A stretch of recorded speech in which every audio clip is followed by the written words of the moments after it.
Hi guys, मैं हूं तोशिरो। And क्या आप लोगों ने कभी सोचा है कि अगर एक पापा की परी और एक माँ के लाडले में अगर घमासान सेक्स हो जाए और वो सेक्स इवेंचुअली एक प्यार में बदल जाए तो क्या होता है? नहीं सोचा है ना?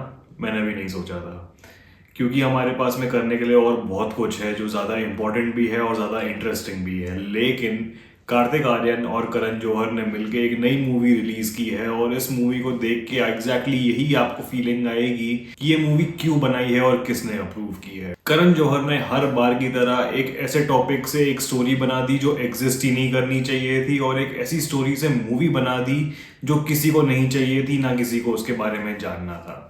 मैं ऐसा क्यों बोल रहा हूँ आपको बताऊंगा मेरे इस रिव्यू में। तू तेरी मैं मेरा, तू मैं तेरी, तू मेरी मैं तेरा, मैं तेरी तू मेरा, ऐसे ही कुछ तो नाम है इस मूवी का, उसके रिव्यू में।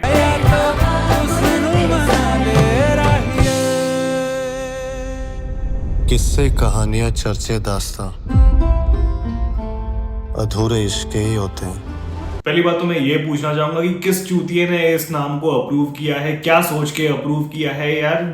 नाम सुन के ही ऐसा लगता है कि ये मूवी देखने लायक नहीं होगी, और एग्जैक्टली वही होता है, ये मूवी देखने लायक नहीं है। अच्छा है ऐसा नाम रखा ताकि लोगों को पहले ही वार्निंग मिल जाए कि ये मूवी देखनी चाहिए कि नहीं देखनी चाहिए। तो ये मूवी स्टार्ट होती है एक शादी से जो कि प्लान की गई है कार्तिक आर्यन के कैरेक्टर रे और उसकी माँ के कैरेक्टर पिंकी ने, जो कि प्ले कर रही है हमारी नीना गुप्ता। अब ये मूवी स्टार्ट होते ही ये लोग ट्राई करते हैं इसका जोक लैंड करना एक हेलीकॉप्टर से, जब कार्तिक आर्यन उतरता है और ब्राइड कार्तिक आर्यन की फैन मतलब दीवानी हो जाती है उसके ऊपर, फ्लैट एकदम लट्टू।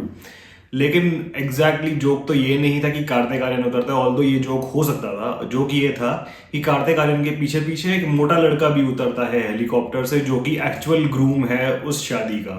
जैसे हम आगे बढ़ते हैं और शादी खत्म होती है तो लड़की ये देख के रोती है कि उसकी शादी कार्तिक आर्यन से नहीं हुई, वो मोटे लड़के से हुई, क्योंकि शादी में वो ट्राई कर रही थी कि उसकी शादी हो जाए कार्तिक आर्यन से। वरमाला पहनाने के टाइम पे वो जानबूझ के जा रही थी कि कार्तिक आर्यन को वरमाला पहना दूं, लेकिन वैसा नहीं होता है, और उसको फिर इस बात का दुख है कि उसकी शादी उस लड़के से हो गई। यहाँ पे ये इन लोगों ने एक जोक बनाने की कोशिश की है कि उसको बुरा लग रहा है कि उसकी शादी एक हॉट लड़के से नहीं है, एक मोटे लड़के से हुई है।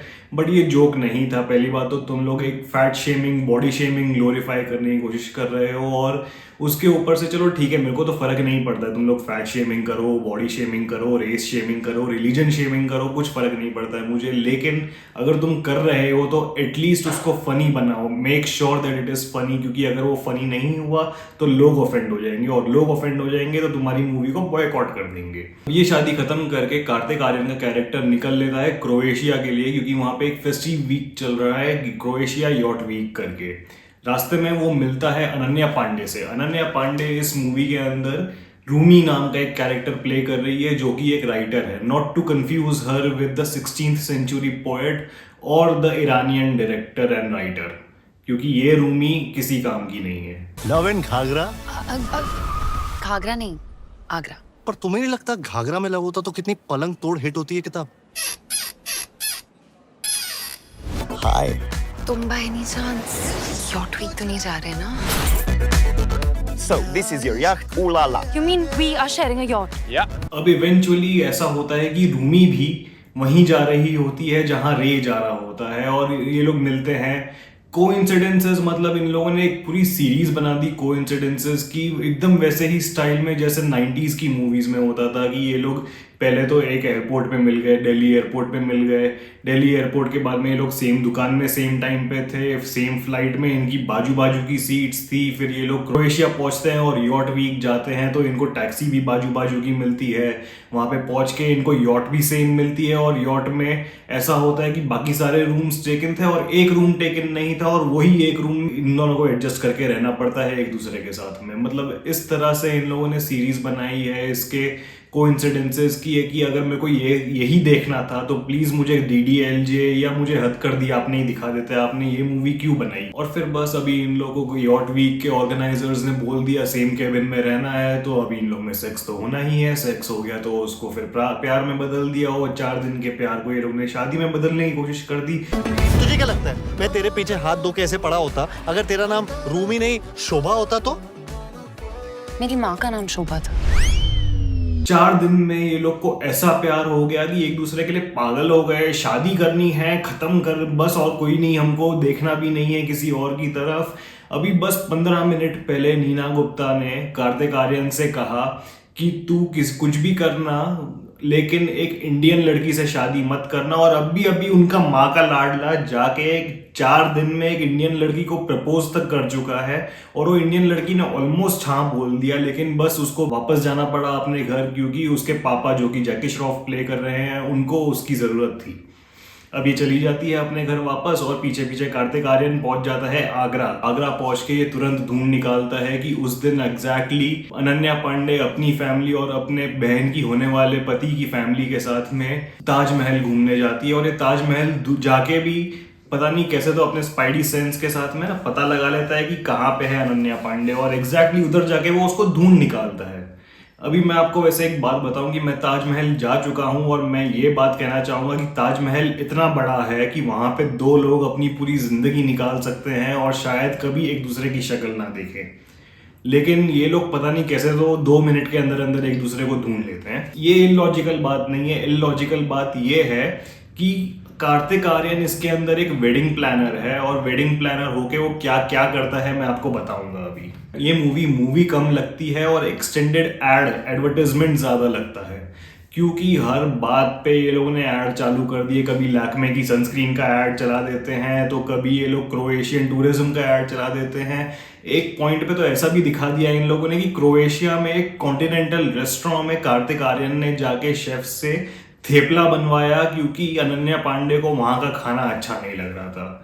अभी बस ये देख के मैं सोच ही रहा था कि यार फिर तो अभी मतलब अगले हफ्ते वहां पे गुजरातियों की लाइन लग जाएगी क्रोएशिया जाने के लिए, लेकिन फिर मुझे याद आया कि हाँ नहीं, ऐसा नहीं होगा, क्योंकि ये मूवी कोई देखने नहीं वाला है। इस मूवी के अंदर बार बार लगातार डीडीएलजे को काफी रेफरेंसेस दिए गए हैं, और डीडीएलजे ही नहीं, काफी सारी 90s की मूवीज को काफी रेफरेंसेस दिए गए हैं, पर ये लोगों ने ट्राई किया है इसको एक 90s की टाइप की मूवी बनाने का, और ये लोगों ने बहुत बुरी तरह इसको फेल किया है। इलॉजिकलिटीज तो इस मूवी के अंदर इतनी ज्यादा ग्लेयरिंग और इतनी ज्यादा अनोइंग है कि रिलेटेबल होना तो बहुत ही दूर की बात है। आप जितनी बार इस मूवी को देखेंगे अपनी आंख खोल के, उतनी बार आपको ये क्वेश्चन अपने आप से पूछने का मन करेगा कि क्या मेरे पास में और करने के लिए कुछ नहीं है ये मूवी देखने के अलावा। एक सीन में तो ऐसा दिखाया है कि कार्तिक आर्यन, जो कि इस दुनिया की सबसे बड़ी वेडिंग प्लानिंग कंपनीज में से एक का मालिक है, वो एक छोटी वेडिंग प्लानिंग कंपनी के 75% स्टेक्स खरीद लेता है रातों रात, और साथ ही साथ रातों रात उनके ऑपरेशंस भी ओवरटेक कर लेता है, क्योंकि अपेरेंटली वो वेडिंग प्लानिंग कंपनी जिसका उसने स्टेक एक्वायर किया वो है रिस्पॉन्सिबल अनन्या पांडे की बहन की शादी को प्लान करने के लिए। अब मैं ये जब देख रहा था मैं ये सोच रहा था कि क्या ऐसा सच में होता है कि रातों रात किसी ने स्टेक्स एक्वायर कर लिए और अब से उनके हो गई और वो बॉस हो गए और ऑपरेशंस उन्होंने ओवरटेक कर लिए, क्योंकि ऐसा नहीं होता है। ऑब्वियसली लीगैलिटीज होती हैं, प्रोसीजर होता है, डॉक्यूमेंटेशंस होते हैं, प्रोसेस होता है पूरा ये एक्वायर करने के लिए।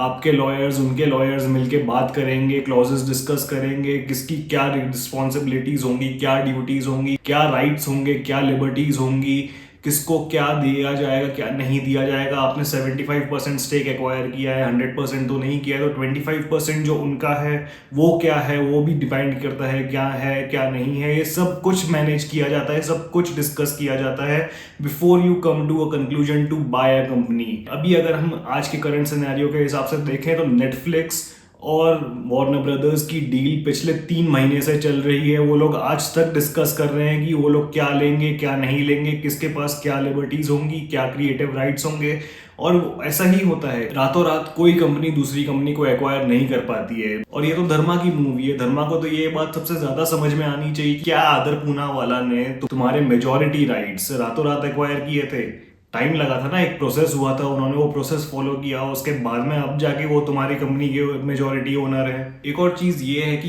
क्या आप लोग या कोई भी दुनिया का, चाहे आपको अपना वेडिंग प्लानर कितना ही पसंद क्यों ना हो, क्या आप लोग उसको अपने घर में बुला के खाना बनवाएंगे उससे? कभी नहीं बनवाएंगे ना। लेकिन ऐसा होता है इस मूवी के अंदर। जैकी श्रॉफ का कैरेक्टर जो कि अनन्या पांडे के पापा हैं और साथ में एक रिटायर्ड कर्नल का रोल प्ले कर रहे हैं, वो रातों रात, फिर से रातों रात, इसके अंदर रातों रात बहुत कुछ हो रहा है, फिर इसके अंदर वापस रातों रात वो इतना इम्प्रेस हो जाते हैं कार्तिक आर्यन से कि वो उसको घर पे बुला लेते हैं कि उनका नौकर नहीं आया है, घनश्याम शायद नाम था उसका, वो नहीं आया तो आज तुम खाना बनाओ, और वो खाना बना भी रहा है। बस इतने टाइम में जब ये सीन था कि वो खाना बना रहा है और सबको अच्छे से एंटरटेन भी कर रहा है, और तभी आ जाता है एक ज्योतिष अपनी फैमिली के साथ में। ज्योतिष का कैरेक्टर का रोल प्ले किया है टिकू तलसानिया ने, और वो आता है अपनी बीवी और अपने बच्चे के साथ में। अब यहाँ पे उसकी बीवी जो कि शायद 70 साल के आसपास की है, और उसका जवान बेटा जो कि almost the same age as Kartik Aaryan का है, वो उसके सामने वो औरत 70 साल की उसके सामने कार्तिक आर्यन को देखती है और एकदम फ्लैट मतलब ऐसे कि she loses every sense of decency in the world that any woman would have. मतलब तुमको ठीक है, अगर तुम एक सीरियल चीटर हो या तुमको ट्राई करना है या एडवेंचरस होना है, ठीक है, बट एटलीस्ट थोड़ी डिसेंसी तो रखो कि तुम अपने पति से तो छुपाओगी या अपने बच्चे से तो छुपाओगी जो कि उसी की एज का है जिसके साथ में तुम फ्लर्ट कर रही हो। फ्लर्ट तो इतना ब्लेटेंटली किया गया है उस औरत के द्वारा कि वो ट्राई कर रही है किसी ना किसी बहाने से उसको कहीं ना कहीं टच करना या उसके ऊपर कमेंट्स पास करना या थर्स्ट ट्रैप की तरह उसके ऊपर करना। तुम मतलब क्या ग्लोरीफाई करने की कोशिश कर रहे हो? तुम इनफिडेलिटी ग्लोरीफाई करने की कोशिश कर रहे हो, कोल्डिंग ग्लोरीफाई करने की कोशिश कर रहे हो, या तुम character completely devoid of any sense of responsibility and decency दिखाने की कोशिश कर रहे हो? मेरे को समझ में ही नहीं आया कैरेक्टर का होने का भी मतलब क्या था। ये कैरेक्टर अगर नहीं भी होती ना तो भी मूवी में कुछ फर्क नहीं पड़ा होता। एंड लाइक करण जौहर की हर मूवी, आधे से ज्यादा कैरेक्टर्स इस मूवी में सिर्फ है, कुछ फर्क नहीं पड़ता वो लोग क्या कर रहे हैं क्या नहीं कर रहे हैं। अगर वो नहीं भी होते तो भी यही मूवी होती, वो होते तो भी यही मूवी होती। इनफैक्ट अगर ये कैरेक्टर नहीं होती तो शायद ये मूवी ज्यादा इंटरेस्टिंग होती, क्योंकि जितनी बार उसको देख रहे थे और जिस तरह she was drooling over Kartik Aaryan को देख रहे थे, मेरे को लग रहा था कि यार कार्तिक आर्यन के ऊपर ऐसा कौन फिदा हो सकता है, हो ही नहीं सकता है, पॉसिबल ही नहीं है। कहने को ये मूवी एक रोमांटिक कॉमेडी मूवी है, रोम कॉम मूवी है, लेकिन इस मूवी के अंदर ना रोम है ना कॉम है। कॉमेडी के नाम पे ये लोग ने पूरी मूवी में सिर्फ बकचोदी की है, फालतू के डायलॉग बाजी की है, जोक्स एकदम घटिया से मारे हैं जो शायद आपको पूरी मूवी में गिनती की 1 या 2 बार हंसी आएगी। वो भी इसलिए नहीं आएगी क्योंकि जोक्स अच्छे हैं, वो भी हंसी आपको इसलिए आएगी क्योंकि आपके पास में और कोई चारा ही नहीं है। अभी इतना पैसा देख के आप आ गए हो मूवी देखने के लिए, अपना टाइम वेस्ट भी कर रहे हो, तो अभी एंजॉय ही कर लो, और कुछ नहीं तो जो हो रहा है उसी के ऊपर हंस लो, और कुछ नहीं तो अपनी किस्मत पे ही हंस लो कि आप ये मूवी देखने आ गए। और रोमांस की तो बात ही मत करो, दोनों कैरेक्टर्स के बीच में 0 से भी कम केमिस्ट्री है। इन लोग को देख के लगता ही नहीं है कि they were even comfortable with each other. ऐसा लगता ही नहीं है कि इनके रिलेशनशिप में वो इंटेंसिटी है जो उस टाइप के रिलेशनशिप में होनी चाहिए जो 4 दिन में शादी तक पहुंच चुका है।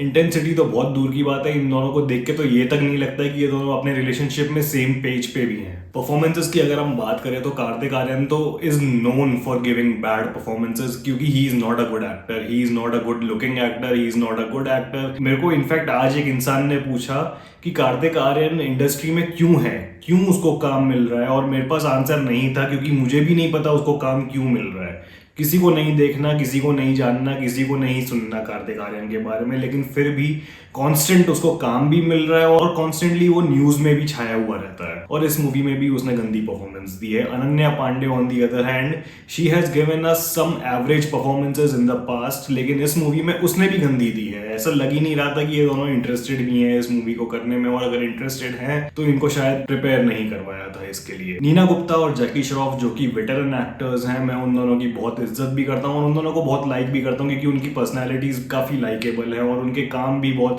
पास में मेरे को पसंद भी है। लेकिन इस मूवी के अंदर उन दोनों को देख के भी ऐसा लग रहा था कि उनको कोई एफर्ट नहीं डालना था इस मूवी के लिए। इनफैक्ट ये लोग ने ये मूवी को सिर्फ इसीलिए किया क्योंकि उनको अपने भी बिल्स भरने हैं। लेकिन एक बात जो मैं पॉइंट आउट करना चाहूंगा, अनन्या की बहन का जो होने वाला हस्बैंड का रोल जिसने प्ले किया है, उसको देख के ऐसा लगता है कि किसी ने अरबाज खान के ऊपर एक बड़ी सी व्हाइट शीट डाल दी और वो व्हाइट शीट के ऊपर पेंसिल से स्केचिंग बना दी, क्योंकि वो literally he looks like a young Arbaaz Khan. और जो बेस्ट पार्ट है वो ये है कि he even acts like Arbaaz Khan, मतलब वो ना इमोशन दे रहा है ना वो एफर्ट डाल रहा है, बस एक जगह पे बैठ गया तो उधर ही पसर के एक्टिंग कर रहा है जस्ट लाइक अरबाज खान। मतलब ऐसा ही लग रहा था लिटरली कि ये AI वर्जन है अरबाज खान का, बस फर्क इतना है कि AI नहीं है, रियल लाइफ है। और वो एक्टर रियल है। वैसे तो डायरेक्टर समीर विद्वांस ने पास्ट में हमें मराठी सिनेमा में काफ़ी अच्छी मूवीज़ दी हैं, लेकिन बॉलीवुड में वो शायद अपना फुटहोल्ड नहीं ढूंढ पा रहे, क्योंकि उनकी जो पास 2 मूवीज़ है बॉलीवुड की, जो कि उनकी ओनली 2 बॉलीवुड मूवीज़ हैं, सत्य प्रेम की कथा और तू मेरी मैं तेरा तू मेरी, ये दोनों मूवीज़ को देख के नहीं लगता है दैट बॉलीवुड के लिए वो रेडी हैं, या may be he is somebody who can make a Bollywood film, but maybe he should go back to making Marathi and regional cinema because that is where he shines truly. मैं हर बार जब भी करण जौहर की movie का review करता हूँ मैं यही बात बोलता हूँ कि करण जौहर को कोई आइडिया नहीं है कि एक रियल वर्ल्ड कैसे काम करती है, क्या होता है रियल वर्ल्ड में, उसकी दुनिया पूरी अलग है। He does not know what a real world is. Not forget real world. He does not even know what good content is. और हर बार वो इस बात को प्रूव कर देता है अपनी एक नई मूवी बना के। पहले बनाई थी परम सुंदरी, तो उसमें भी यही हुआ था, वास्ता ही नहीं है रियलिटी से, और इसमें भी यही हुआ है कि रियलिटी से वास्ता ही नहीं करण जौहर और उसकी मूवी का। तो वैसे तो ये मूवी बहुत ही बकवास है, मैं इसको नहीं रेकमेंड करूंगा किसी को भी देखना। अगर आपके पास में एक्स्ट्रा पैसा है तो उसको चैरिटी में डाल दीजिए, अगर आपके पास में एक्स्ट्रा टाइम है तो उसमें थोड़ा काम कर लीजिए, तो एक्स्ट्रा पैसा कमा लेंगे आप, तो आपके पास में एक्स्ट्रा पैसा हो जाएगा थोड़ा सा।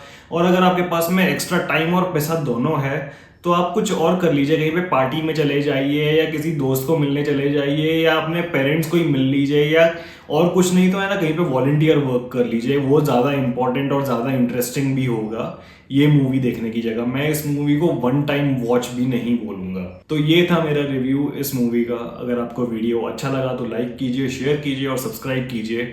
और अगर आपको वीडियो अच्छा नहीं लगा, आपने मूवी देखी है और आपको मूवी अच्छी लगी, तो प्लीज़ मुझे कमेंट में बताइए, क्योंकि मैं जानना चाहता हूँ कि कौन है वो लोग जो इस मूवी को भी लाइक कर सकते हैं। तो हम मिलेंगे अगले वीडियो पे।